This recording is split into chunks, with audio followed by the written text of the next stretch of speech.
hello everyone, welcome back to Images of Meg. Kind of been a minute, not really, I don't know, I feel like I just chuck that in there every time, anything I film, but today is going to be kind of fun. I'm going to tell you all the story of my first real exposure to K-pop. So as you know, I got like intense is probably a bit much, but like I got really into K-pop in late 2018, but my first actual real exposure to K-pop was much earlier. It was in 2012. It's not ganGnaM Style.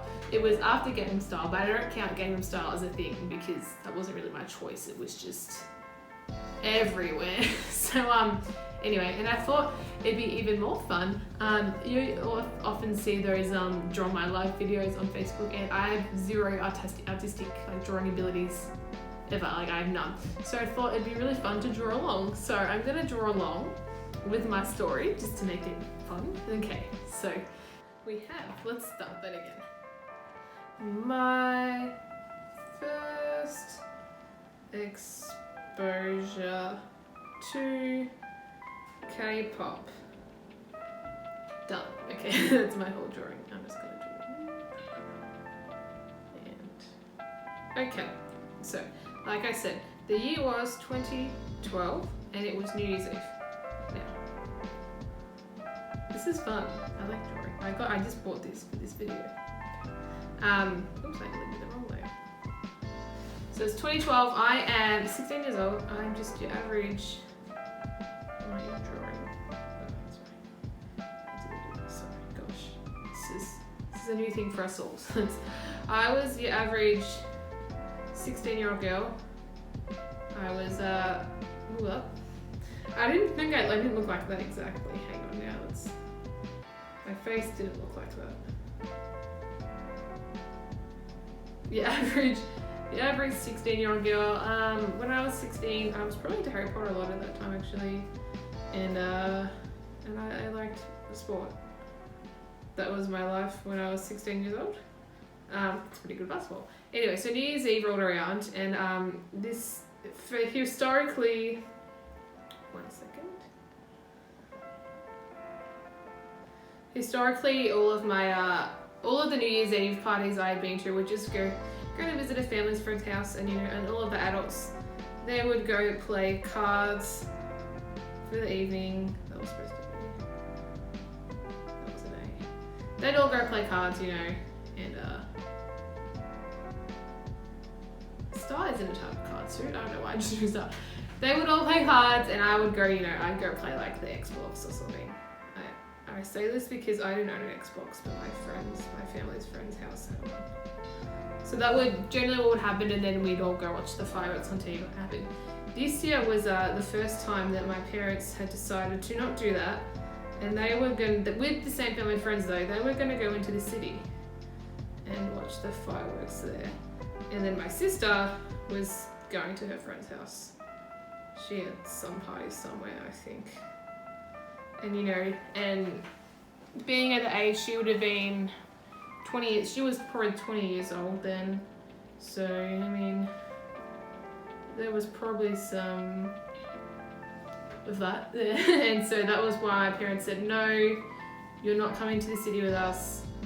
And you're not going to the party. You have to stay home alone.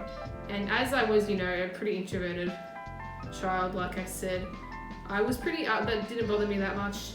So my parents did give me some money, they bought me some snacks. I remember I had some chips.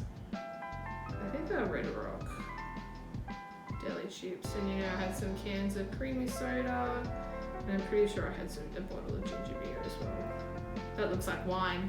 But anyway, so yeah, they provided me a bunch of snacks. I remember I played during the night I was playing like Tomb Raider on PlayStation. I was going through a lot of craft, instead I just drew another bottle of ginger beer.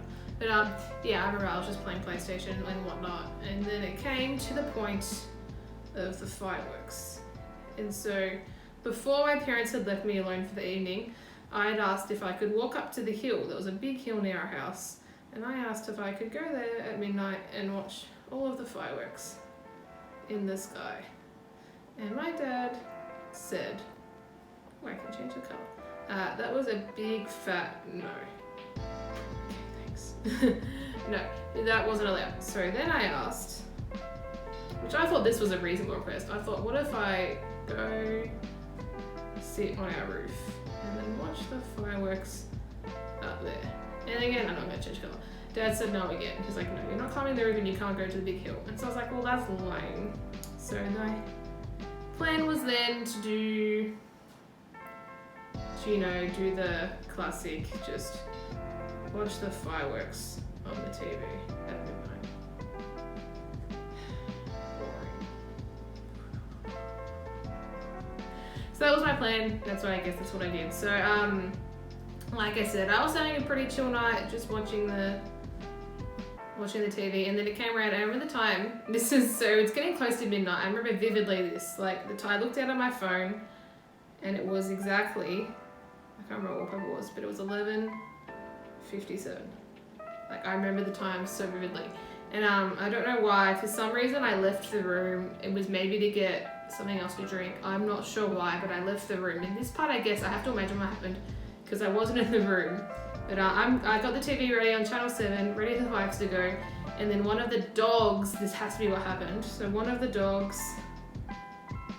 This is a great dog. One of the dogs steps on the TV remote. By accident. Or on purpose, who knows.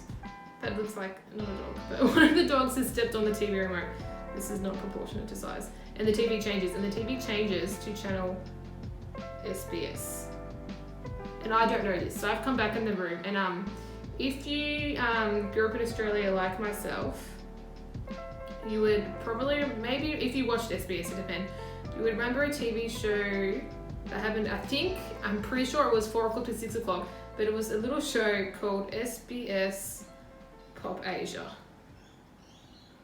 And basically, not just K-pop, they play all sorts of things, but I only remember it for K-pop. They just play music videos for like 2 hours, from 4 to 6. I'm pretty sure those are the times. And I never really watched it. Maybe I would just flick through and I'd listen to one song or something. I'm like, okay, it's kind of cool, and then I would kind of forget about it. Anyway, so that's what, so the dog has stepped on the remote and then switched the channel. And I can't for sure say what group it was, but I swear it was Orange Caramel, now looking back on it. So they're like singing. And then I'm come back in the room and I'm like, what is this? I had bangs back then. And I'm like, what the heck is Channel 7 playing? That's me at first. But then I'm like, so at first I'm really confused. I'm like, what is Channel 7 going? But then I'm like, heck yeah, this is sick. And so I'm like super engrossed just watching this K-pop that I think it's Channel 7, and I don't know why Channel 7's playing this, but I'm like, heck yeah, this is sick. And it's even funnier because back then on our TV, we never used to get a really good SBS signal. It was always kind of fuzzy, and I imagine it was probably like this back then because this is 8 years ago now. And I'm like super engaged. I'm like, dang, this is sick. And then I looked down at my phone and it's 12:03. I remember, so I've totally missed the news countdown. I've like my phone, people have been texting me, like mom's texted me, my sister's texted me saying Happy New Year and stuff, and I've just been watching K-pop for like 5-6 minutes, not even realizing. And so I'm like, oh dang, I missed the countdown. And it's really funny because I think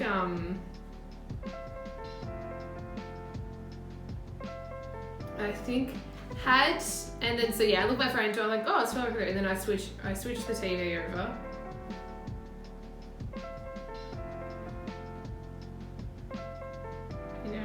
I switch back over to Channel 7, and then I watch the fireworks, and then I kind of forget about the whole thing. And it's kind of sad because I feel like had I not switched the TV back, I would have kept watching for longer, and that could have actually ignited my K-pop thing.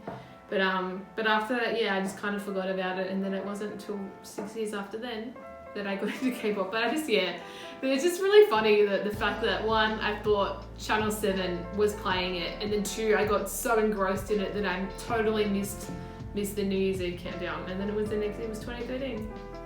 It was 2013, and I almost became a K-pop fan. but I didn't. But anyway, that is that is the story.